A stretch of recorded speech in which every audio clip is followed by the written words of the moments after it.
हाँ जी, तो आज जो मैं वीडियो आप लोगों के साथ शेयर करने वाली हूँ वो टॉक्स के स्टेशन के रिगार्डिंग ही है। आज हम बात करेंगे 2018 के अगस्त के कुछ स्टेशंस। पहले पहले मैं आप लोगों को बताऊंगी कि 2018 में कौन कौन से स्टेशंस आए हैं। फिर उन सारे स्टेशंस का मैं आप लोगों को थोड़ा थोड़ा ओवरव्यू दूंगी। बाकी चीज़ें आप लोगों को खुद ही देखनी है क्योंकि अब टाइम बिल्कुल करीब आने वाला है। जो अभी एग्ज़ाम में अपेयर होने वाले हैं उनके लिए ये चीज़ें बहुत हेल्पफुल होंगी, और जो नेक्स्ट टाइम इंशाल्लाह जो लोग अपेयर होंगे उनके लिए भी ये चीज़ें काफ़ी हेल्पफुल होंगी। तो जैसे कि मैं 13 14 और मोस्ट ऑफ द ईयर्स को आप लोगों के साथ शेयर कर चुकी हूँ। मैंने आज 18 का इसलिए सोचा क्योंकि जो रीसेंट पेपर्स होते हैं वो आप लोग ज़्यादा देखें तो ज़्यादा अच्छा होगा। जैसे कि 2018 में पहला पहला क्वेश्चन आया है रिज रिजॉर्प्शन का। तो रिज रिजॉर्प्शन तो मेरे ख्याल से मैं आप लोगों के साथ बहुत बार शेयर कर चुकी हूँ। उसकी बहुत सारी पिक्चर्स भी डाल चुकी हूँ। और एक बार मैं फिर से बता देती हूँ आप लोगों को रिगार्डिंग रिज रिजॉर्प्शंस क्या क्या क्वेश्चंस आए थे इन 2018। तो पहले तो पिक्चर आइडेंटिफिकेशन जो मेरी प्रीवियस वीडियो में है, उसके बाद problems that will you face while taking the impression, ये भी मैं इसका आंसर भी डाल चुकी हूँ इन रिज रिजॉर्प्शन में। उसके बाद थर्ड क्वेश्चन था what are the impression technique for रिज रिजॉर्प्शन। ठीक है, ये भी मैं आप लोगों के साथ शेयर कर चुकी हूँ। तो अब मूविंग टूवर्ड्स सेकंड स्टेशन जो आप लोगों की थी रिगार्डिंग रोशेड ब्रिज, और उसकी पिक्चर मैं डाल चुकी हूँ इन पिक्चर आइडेंटिफिकेशन। तो Rochette bridge basically resin bonded bridge हो गई। अब उसमें मैं आप लोगों को बताऊंगी क्या क्या क्वेश्चन पॉसिबिलिटी है। जैसे कि मैं रेजन बॉन्डेड ब्रिज का भी बता चुकी हूँ, उसमें इंडिकेशंस आपसे पूछेंगे। मतलब आपने एक बार रोशेड ब्रिज को आइडेंटिफाई कर लिया, उसके बाद आपको indications, Contra indications, advantages, disadvantages, इसके अलावा जो आप लोगों से रेजन बॉन्डेड में चीज़ें पूछी जाती हैं। जैसे कि आप एग्ज़ाम दे रहे हैं आईएमएम का, तो थोड़ा क्वेश्चंस भी लेवल के ही होंगे। तो उसमें क्या होता है कि आप लोगों से टाइप्स पूछे जाते हैं। जैसे इसमें आपका मैरीलैंड हो गया, कास्टमेश हो गया, वर्जीनिया हो गया। जो वर्जीनिया आप लोगों का टाइप है, तो उसकी जो आपकी टेक्निक है लॉस्ट सॉल्ट टेक्निक, उसके बारे में पूछ लेते हैं। तो वो आप लोग देख लें। रेजन बॉन्डेड ब्रिज में ये चीज़ें थोड़ी डिफरेंट पूछी जाती हैं। अदरवाइज़ जो बाकी आपका मोस्टली वही चीज़ें हैं, indications, Contra indications, advantages, disadvantages. ठीक है, अब हम थर्ड स्टेशन की बात करेंगे। तो थर्ड स्टेशन जो आप लोगों की थी वो इसमें थी रिगार्डिंग इमीडिएट डेंचर। ठीक है, अब इमीडिएट डेंचर में भी चीज़ें सारी वही हैं। उसमें आप लोगों को कुछ कभी सिनेरियो दिया जाता है, कभी डायरेक्ट पूछा जाता है। मोस्टली जो उसमें पूछते हैं वो पूछते हैं पोस्ट इंसर्शन इंस्ट्रक्शन जो आप पेशेंट को देते हो, इमीडिएट डेंचर पेशेंट को। और उसमें आप लोगों से मोस्टली टिश्यू ब्लंचिंग की डेफिनेशन पूछ लेते हैं, और जो आप स्प्लिंट उसमें प्रिपेयर करते हो वो उसका रीज़न पूछते हैं कि आप स्प्लिंट क्यों प्रिपेयर कर रहे हो इमीडिएट डेंचर में। बाकी आप अपनी उस कॉन्सेप्ट के लिए चीज़ें ज़रूर देखें, क्योंकि कभी कभी फिर आपसे एडवांटेजेस, डिसएडवांटेजेस और कंट्राइंडिकेशंस, ये सारी चीज़ें पूछी जाती हैं। पर मोस्ट जो इम्पॉर्टेंट चीज़ें हैं इमीडिएट डेंचर में वो यही हैं पोस्ट इंसर्शन इंस्ट्रक्शंस, वो आप ज़रूर देखें। ठीक है, उसके बाद जो फोर्थ स्टेशन है आपका 2018 में, वो ये है कि ड्यूअल कोड टेक्निक फिक्स्ड की ये स्टेशन है। रिट्रैक्शन कोड जिसमें उसकी पिक्चर थी, मैं आप लोगों के लिए इस वीडियो में वो पिक्चर डाल दूँगी। उसमें यही था कि आपको पिक्चर आइडेंटिफाई करनी थी। ड्यूअल कोड की पिक्चर थी, वो मैं इसी वीडियो में आप लोगों के लिए डाल दूँगी। और उसके बाद ये था कि how to use double retraction cord, उसका मैकेनिज़्म बताना था। ठीक है, मैकेनिज़्म क्या होता है, उसके बाद आपके पास मेथड कौन कौन से होते हैं, जैसे रिट्रैक्शन कोड के इंडिकेशंस क्या हैं, एडवांटेजेस क्या हैं। ठीक है, उसमें ही स्टेशन में क्वेश्चन पूछा गया था what are the methods of isolation. ठीक है, ये क्वेश्चंस थे आप लोगों के रिट्रैक्शन कोड में आप लोगों को देखने हैं। उसके बाद आप लोगों का जो नेक्स्ट स्टेशन था वो था पायर अबटमेंट का। वो भी मैं पिक्चर और स्टेशन डाल चुकी हूँ अपनी प्रीवियस वीडियो में रिगार्डिंग पायर अबटमेंट। उसको आप ज़रूर देखें, वो मोस्ट इम्पॉर्टेंट टॉपिक है पायर अबटमेंट का। ठीक है, और उसके बाद एक क्वेश्चन था उसका मीजोड, मतलब फिक्स से ही एक क्वेश्चन था, वो मैं आप लोगों के साथ शेयर करूँगी। वो थोड़ा ट्रिकी था, उसके आंसर्स भी मैं आपके साथ शेयर करूँगी। उसमें था a patient visited dental OPD for the replacement of missing both central incisor that were extracted many years ago. ठीक है, fix partial denture was plan on clinical examination inadequate pontic space was present, how will you manage। ठीक है, ये question था। उसके बाद question था inadequate इंसाइजो जिंजावल length है, इस केस में inadequate मीजोडिस्टल विड्थ है। ठीक है, अब आपको इन पेशेंट्स को कैसे मैनेज करना है, ये वाला क्वेश्चन अगर मेरा आप लोगों को समझ में नहीं आया हो तो मैं इसी वीडियो में आप लोगों के लिए डाल दूँगी क्वेश्चन भी और आंसर। अब इसका हम डिस्कस करते हैं। तो जो ए है आंसर, उसका क्वेश्चन का आंसर ये है कि सॉल्यूशन जो होता है फर्स्ट का, जो हमने बात की अक्लूजो जिंजावल की, तो उसमें सॉरी इंसाइजो जिंजावल लेंथ की, तो उसका आंसर ये है कि one solution is to shape the pontic to stimulate the normal crown and root with emphasis on the cemento enamel junction. ठीक है, and root can be stent to stimulate the exposed dentine. Another approach, we have to use the pink porcelain to stimulate the gingival tissue. ठीक है, lastly we have to go with the ridge augmentation procedure, have been successful in correcting the areas of limited resorption। ये आप लोगों का एक answer होगा। Secondly will talk about the mesiodistal width.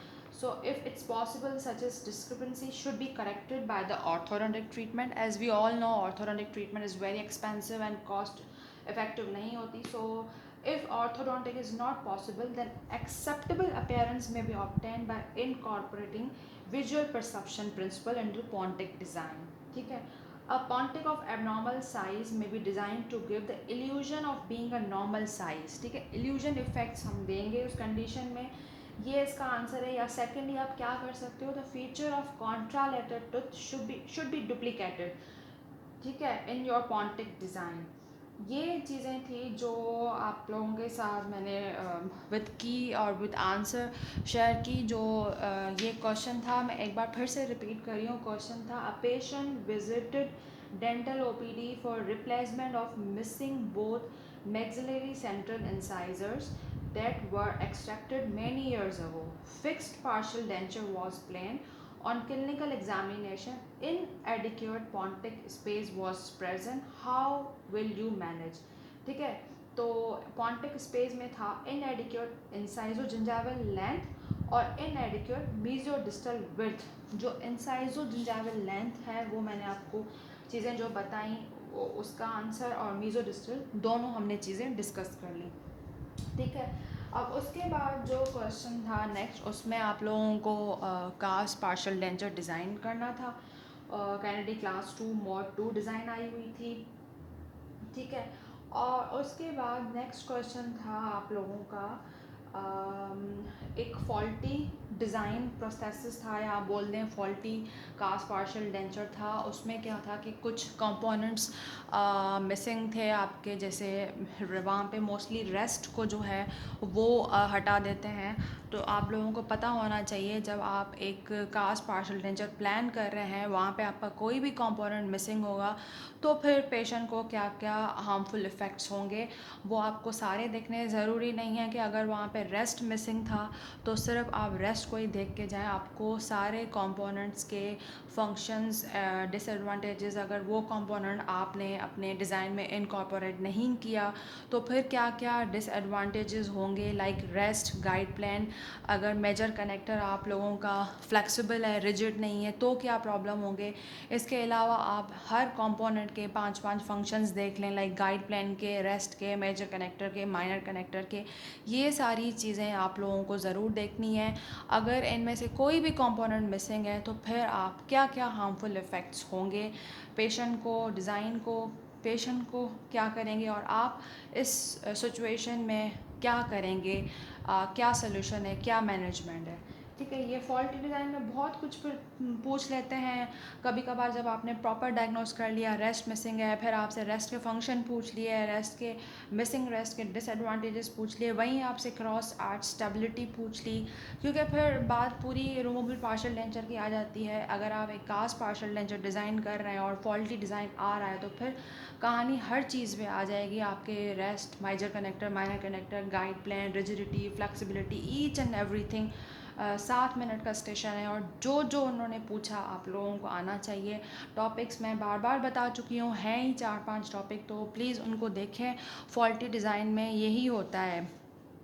उसके बाद नेक्स्ट स्टेशन जो है वो था आप लोगों का कि एपी स्ट्रैप की पिक्चर थी।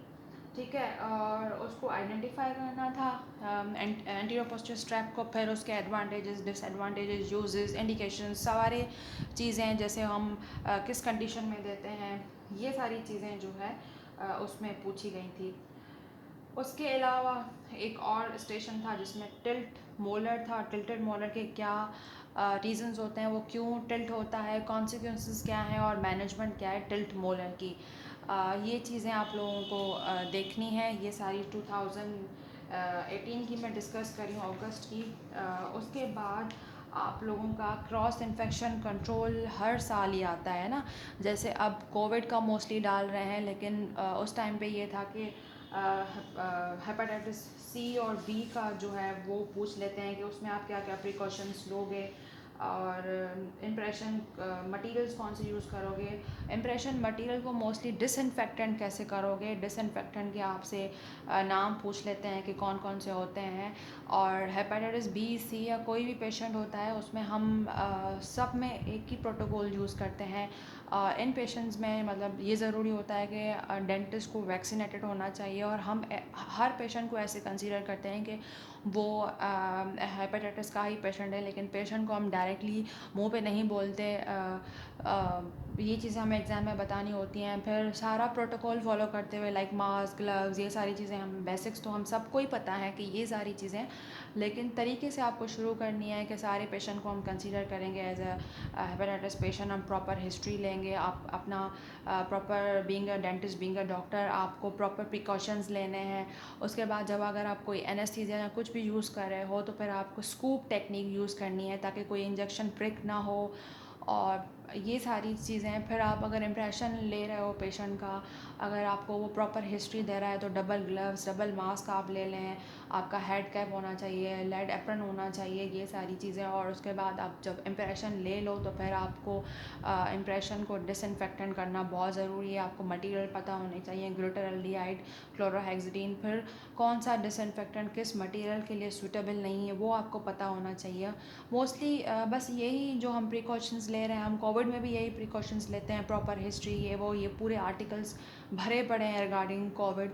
लेकिन अगर बात आती है इन्फेक्शन कंट्रोल की तो फिर आपको ईच एंड एवरीथिंग पता होनी चाहिए रिगार्डिंग हेपेटाइटिस बी, सी, कोविड, सबको आप लोगों को कवर करना है, सिर्फ कोविड को नहीं, हेपेटाइटिस बी और सी को भी कवर करना है।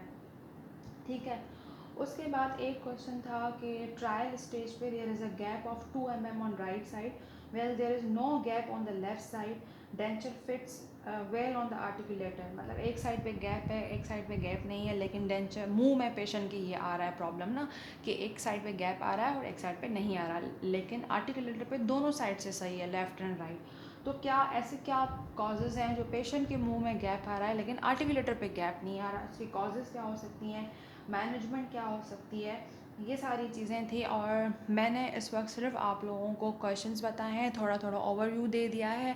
अगर आप लोगों को इन क्वेश्चंस में से कोई भी क्वेश्चन समझ नहीं आया तो मुझसे ज़रूर पूछें, मुझे कमेंट में बताएं, मुझे पर्सनल मैसेज करें। जितना हो सके मैं आप लोगों को बताऊंगी, क्योंकि एग्ज़ाम अब बिल्कुल करीब है। और मेरी वीडियोस को जितना लाइक कर सकें, जितना सब्सक्राइब कर सकें करें। और फर्दर मैं 2019 एंड 20 के भी 1-2 दिन में डाल दूँगी।